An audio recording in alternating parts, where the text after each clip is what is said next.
Are you a renter in California? Your rights may have grown under a new law, the Tenant Protection Act of 2019.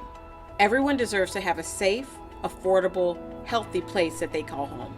But that doesn't mean we always get what we deserve, especially when a handful of corporate landlords and the politicians they pay for place their profits above our basic human needs. That's why tenants across California came together to pass the Tenant Protection Act of 2019.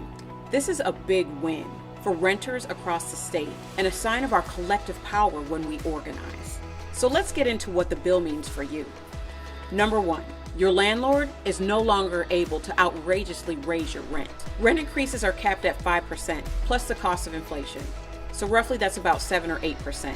You may be thinking 8%? That's still too much. And it is. But before that, it was perfectly legal for your landlord to give you an 100% rent increase. And who can afford that?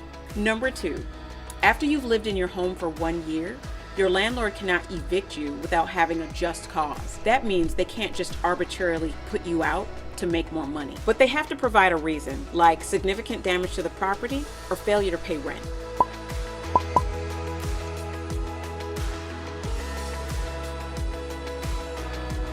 Number three, the law goes into effect January 1st, 2020, but it retroactively covers rent increases given after March 15th, 2019. So if your rent was increased after March 15th, 2019, your landlord must decrease the rents so they meet the statewide cap. Do you live in a city that already has rent control? Don't worry, number four is for you. The Tenant Protection Act does not mess with your local rent control. You get to keep the same good old renter protections that you've always had. Better yet, it will close some of the loopholes in your local rent control ordinances. 8 million renters who've never had rent control before will now be covered by this new law. That's a big deal, y'all. But there are some limitations. Here are some of the exemptions you should know about. Newer buildings less than 15 years old are not covered. Single-family homes are only covered if the owner is a corporation.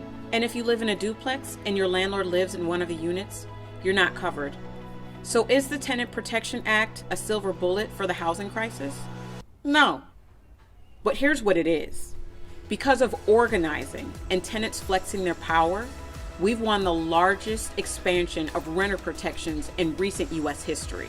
What this teaches us is that when we organize, we can win. And just imagine how much more we can win if you join us. Join the movement.